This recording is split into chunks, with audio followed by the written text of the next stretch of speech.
Boa noite, gente! Boa noite! Ah, dá pra ser mais forte, né? Boa noite, gente! Boa noite! Tudo bem com vocês? Cadê a Maiara que sempre quer? Maiara!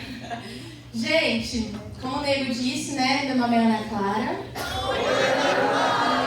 Eu tenho 22 anos. Só isso! Sou noiva do Pablo. Ali! Lindo, eu sei, é lindo mesmo. Eu sou psicóloga, graças a Deus. E hoje, pra gente começar essa pregação, eu preciso que vocês usem um pouquinho da imaginação de vocês. Não sei se vocês têm facilidade para imaginar as coisas, eu tenho, mas agora eu preciso que você imagine. Imagina aí um grande homem de Deus, um servo de Deus, aquela pessoa que está presente em tudo, que consegue ser instrumento de Deus e tudo mais. Poderia ser o Eric, mas não é o Eric hoje. Poderia ser o Lucas, mas não é o Lucas hoje. O Pablo também, enfim. Mas hoje nós vamos imaginar uma pessoa, um homem de Deus, um profeta. Um grande profeta, uma pessoa que por onde passava, falava de Deus e fazia acontecer coisas naquela região onde ele vivia. E esse profeta se chama Elias. Elias era um grande homem. A palavra de Deus vai dizer que Elias era um dos maiores profetas do Antigo Testamento, né? E aí ele vivia numa região, durante toda a vida dele, ele tinha missões que o Senhor designava para ele, certo? Então ele ia, lutava grandes batalhas em prol do Senhor, ele exortava as pessoas que viviam lá, o povo de Deus, ele fazia grandes coisas, assim, ele era um homem muito ungido mesmo. E aí um dia, ele precisou enfrentar uma das suas maiores batalhas. Naquela região onde ele vivia, existia um povo que prestava culto a um outro Deus que se chamava Baal. E esse outro Deus, ele tinha uma série de profetas que tentavam de alguma maneira propagar esse Deus pagão, né? Esse povo era pagão, naquela região. E aí o Senhor falou para Elias: vai e luta contra esse povo. E Elias pensou assim, pensou, né?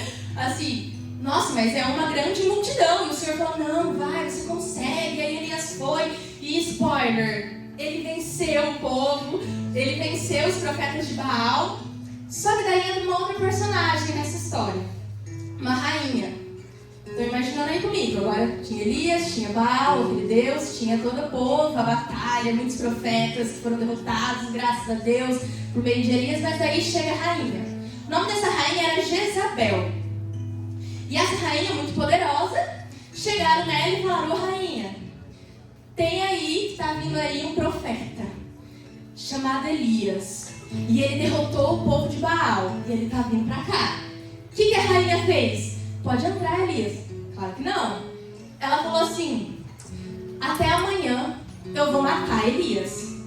E aí você deve estar pensando: nossa, mas Elias era um profeta, cheio de coragem, cheio de Deus, ele entregava a sua vida a Deus, então ele não teve medo, né? E aí que a gente vê.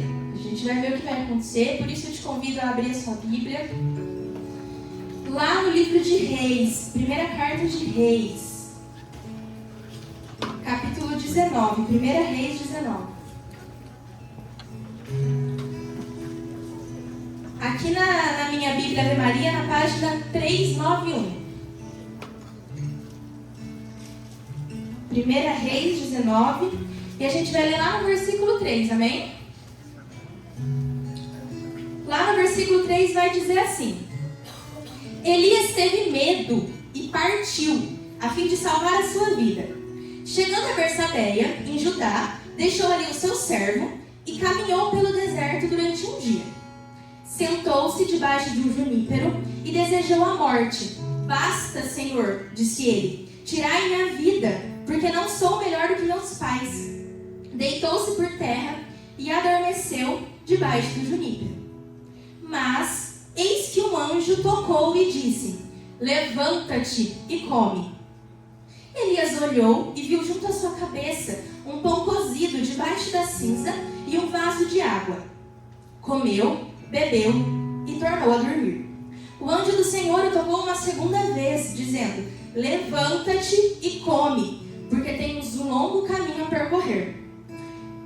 Elias levantou-se, comeu e bebeu, e com o vigor daquela comida, andou 40 dias e 40 noites até Horebe, a montanha de Deus. Amém?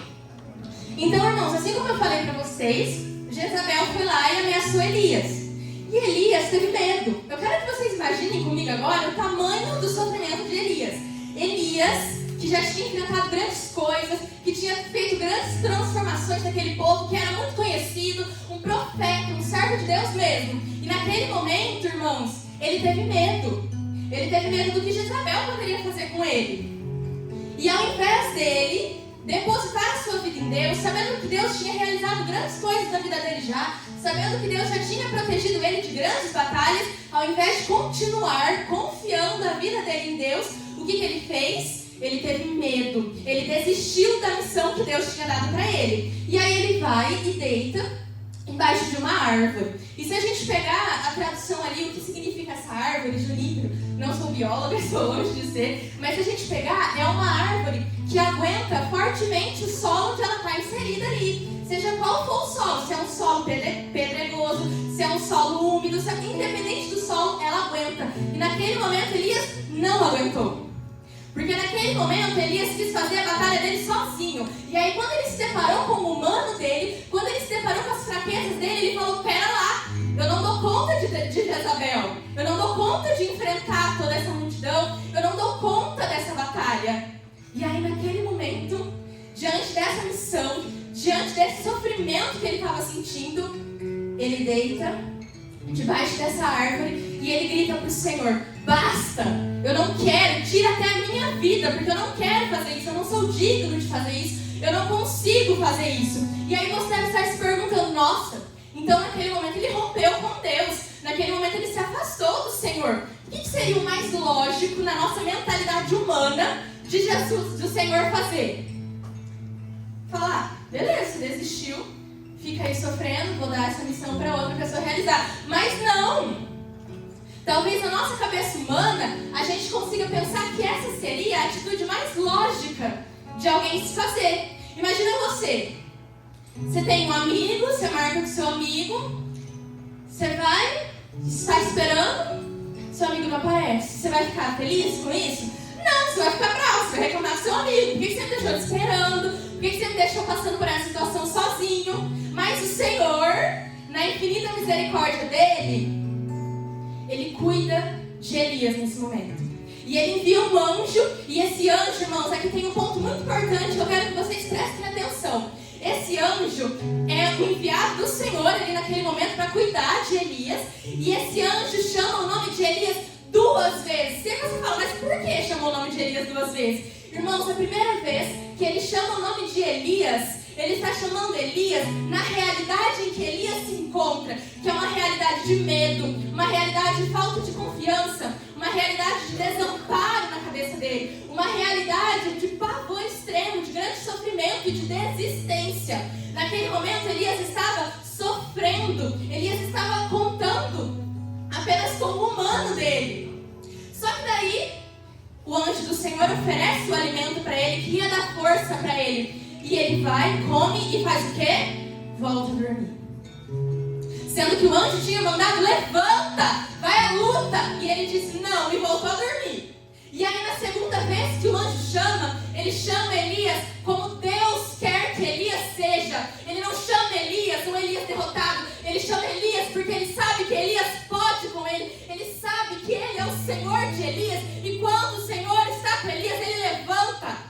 E aí ele levanta, mais um spoiler, ele vence Jezabel. E ele continua nos próximos capítulos fazendo grandes coisas com o Senhor. Até que ele consegue fazer, gente, multidões ali. Ele arrasta multidões. Porque ele estava com o Senhor. E aí eu te pergunto: quantas vezes eu e você estamos no mesmo sofrimento que Elias? E nos encontramos lá deitados da árvore, assim como Elias. E o Senhor manda um anjo e a gente não escuta. E ele manda um anjo de novo e a gente não escuta. Quantas vezes isso acontece na minha e na sua vida? Muitas vezes isso acontece. Mas uma coisa é certa, irmãos: o Senhor não desiste.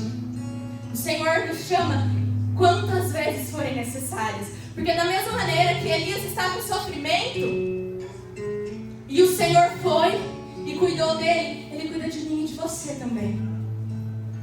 Da mesma forma que Elias não queria realizar aquela missão, da mesma forma que Elias naquele momento quis romper com Deus, eu e você fazemos isso todos os dias. E mesmo assim o Senhor mantém o olhar dele fixo em nós. Mesmo assim o Senhor quer cuidar de nós. E mesmo assim o Senhor espera por nós. Irmãos, o nome de Elias significa aquele que reconhece quem Deus é. Esse nome não é à toa. Nenhum nome na Bíblia é à toa. Nós vemos diversas passagens bíblicas que citam pessoas, não falam o nome delas, mas nessa tinha. E esse nome não é à toa. Durante toda a vida de Elias, ele reconheceu quem Deus é. Ele reconheceu o poder de Deus na vida dele. Ele viveu coisas extraordinárias com o Senhor. Mas naquele momento em que ele deitou embaixo daquela árvore, com uma autoridade espiritual já quebrantada, com um coração já totalmente quebrantado, em sofrimento profundo, achando que não conseguiria, naquele momento ele parou de reconhecer quem Deus é na vida dele. E quantas vezes eu e você fazemos a mesma coisa? Quantas vezes nós não reconhecemos quem Deus é na nossa vida? Quantas vezes nós dizemos assim como Elias: eu não sou digno como os meus pais? Quantas vezes nós nos comparamos às pessoas e pensamos: não, mas o Senhor vai agir na vida dele, porque é ele, né? Porque é fulano de tal que está no grupo de oração, porque é uma pessoa que eu vejo pregando, ministrando música e tudo mais. Então o Senhor vai agir na vida deles. O Senhor ama eles, mas não me ama porque eu sou pecador. Porque olha o meu passado, como o Senhor vai me amar. Mas olha aqui pra mim, eu estou falando com você. O Senhor ama eu e você muito mais do que nós podemos imaginar. O Senhor tem um amor por nós, por mim e por você, que é muito maior que tudo. Um amor que não é medido pelas nossas fraquezas. O Senhor não pega você, não olha para o seu passado com um olhar de julgamento, no sentido dele falar assim: não, ele é muito fraco, ele é muito pecador, não vou fazer nada por ele. Não, porque o Senhor não chegou para Elias e disse: você está sofrendo, mas você vai continuar sofrendo, porque olha que você pecou, né? Que você me deixou de lado, né? Te dei uma missão, você renegou. Confiei coisas a você e você não está fazendo, né? Então assim, vou ter que estar te deixando de lado. Meu amor acaba por aqui. Pode seguir sozinho, enfrentar a Jezabel e morrer. Não! Ele não fez isso. Ele parou tudo e simplesmente cuidou, amou Elias. E é esse o convite de Deus para minha e para a tua vida hoje. Ele te chama quantas vezes forem necessárias para você olhar. Mas uma coisa é certa: Ele já está te esperando. E o encontro extraordinário que o Senhor quer ter com você é hoje, é agora, não é amanhã. A gente não pode deixar para amanhã o encontro que Deus quer ter com a gente hoje, porque Deus já está esperando. E quantas vezes mais nós vamos deixar o Senhor esperando, o Senhor querendo cuidar das nossas coisas, e nós não vamos permitir. Porque muitas vezes nós estamos presos ao passado, muitas vezes nós estamos presos ao pecado que cometemos, a falhas que tivemos. E o que o Senhor colocava muito forte no meu coração, enquanto eu preparava essa pregação, era de muitas pessoas presas a um passado de muito pecado. E enquanto essas pessoas estavam presas nesse passado, elas não abriam o olhar para enxergar Jesus. E muitas vezes essa pode ser a minha, mas também pode ser a tua realidade. Porque muitas vezes no nosso passado nós pecamos. E aí quando a gente fala de pecado, pode ser inúmeras coisas. E esse pecado vem, nos atormenta, esse passado nos atormenta. E aí a gente esquece de reconhecer quem Deus é na nossa vida, assim como Elias esqueceu de reconhecer. Mas como eu disse, mesmo assim o Senhor continua nos esperando, porque para Ele não importa o passado, o teu passado, para Ele não importa o meu passado, para Ele não importa o que você fez de errado lá fora, o que você deixou de fazer por Ele, as coisas que Ele te pediu e você não fez, as coisas que Ele quis realizar na tua vida e você negou, para Ele nada disso importa. E quando eu digo que para Ele nada disso importa, não significa que você deve levar a mesma vida, não significa que eu devo deixar de lutar pelo pecado, não. O Senhor todos os dias nos dá uma nova chance de irmos ao encontro dEle, de largarmos o pecado. Mas independente, quando eu falo que para Deus não importa, eu quero dizer que independente de qual seja o teu pecado, de qual seja o passado que te amarra, é isso que o Senhor quer libertar hoje na minha e na tua vida. É aí que o Senhor quer mexer hoje. E é aí que Ele vai mexer hoje em nome de Jesus. E o Senhor promete ao meu coração que nesta noite Ele vai realizar grandes curas. E muito mais do que curas, Ele vai realizar reconciliações. Porque quando o anjo do Senhor deitou junto de Elias e falou: levanta, eu estou com você, você não está sozinho. E Elias aceitou. Quando Elias aceita, é um momento de reconciliação. É um momento que ele volta a reconhecer o poder de Deus, a grandeza de Deus na vida dele. E agora, o anjo do Senhor também está deitado do teu lado e te fala: levanta. Qual é a tua resposta? Será que a tua resposta é a mesma de Elias da primeira vez? Simplesmente lá se saciar e voltar a dormir? Ou será que a tua resposta é falar: vamos junto? Vamos juntos, Senhor, porque eu quero viver o que o Senhor tem para mim, porque eu sei que o que o Senhor tem para mim é maior, porque eu sei que quando eu confio no Senhor as coisas acontecem mais. Qual é a tua resposta? Jesus te chama pelo nome agora. Qual é a tua resposta? Muitas vezes nós respondemos que não. Muitas vezes nós queremos lutar contra grandes batalhas sozinho. Muitas vezes nós não permitimos que o Senhor adentre o mais íntimo do nosso coração e ali faça morada, e ali faça acontecer. E muitas coisas podem te impedir de fazer isso, assim como muitas coisas me impediram de fazer isso também. A gente vai se deparando com certas coisas que muitas vezes vai nos afastando dessa entrega total ao Senhor. E não só entregar assim, é muito comum a gente ver no grupo de orações de entrega, né? Onde a gente entrega: não, Senhor, cuida da minha família, cuida da minha casa e tudo mais. Mas daí, uma entrega verdadeira para o Senhor é muito mais que falar isso no grupo de oração. Uma entrega verdadeira para o Senhor é uma confiança muito cega, que muitas vezes é muito cega mesmo. Numa outra pregação minha, eu partilhava sobre o meu casamento com vocês, que eu e o Pablo vamos nos casar em abril do ano que vem, e isso tem sido uma grande batalha na minha e na vida dele. E tem altos e baixos numa batalha com o Senhor. Existem momentos em que a gente acorda e a primeira resposta que a gente dá é: vamos, Jesus, eu estou contigo, a gente vai fazer acontecer. Mas tem dias que é tão difícil acreditar nisso. Tem dia que é muito difícil acreditar que vai acontecer. E é nessa hora, quando é muito difícil de acreditar, é nessa hora que Deus coloca no nosso coração ainda mais a necessidade de nós acreditarmos. É aí que Deus coloca de diversas formas. E uma dessas formas, assim, são as pessoas, são a nossa comunidade. A nossa comunidade é essencial nesses momentos em que a gente acha que não vai dar certo. E aqui dentro do Fogo do Alto, o Senhor colocou diversas pessoas. Eu tenho certeza que para o Pablo também olha para a gente e fala assim: mas por que você está desesperado? Deus está à frente.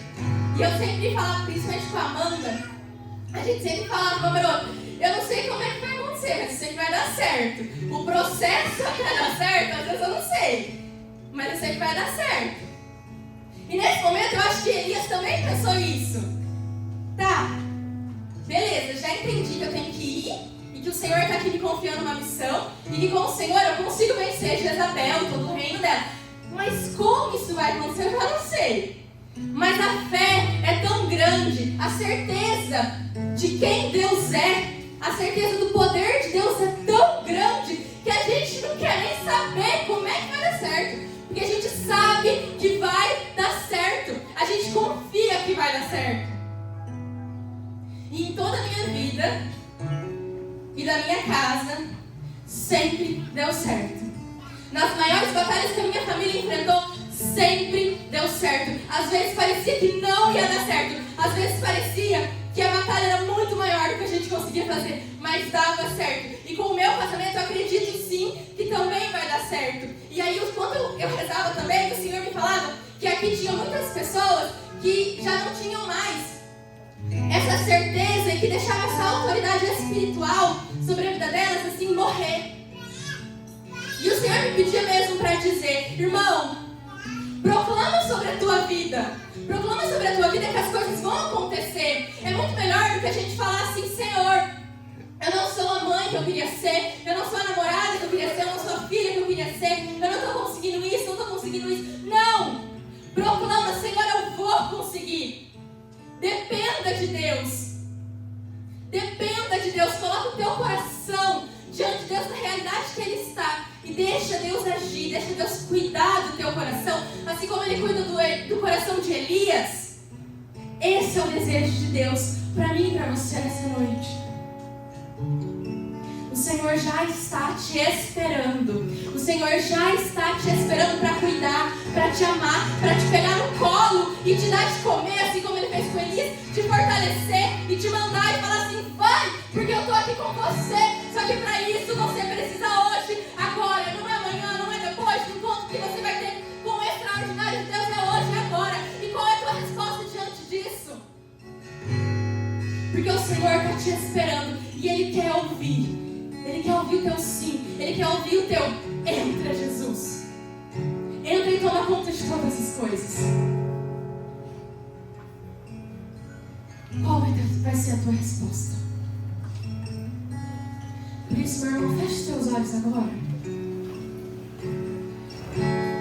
Que você possa, neste momento, colocar o teu coração nas mãos do Senhor. De uma maneira que talvez você nunca tenha feito antes. De novo, eu sei que muitas vezes nós já fizemos essa oração aqui no grupo, mas em nome de Jesus, essa oração vai ser diferente.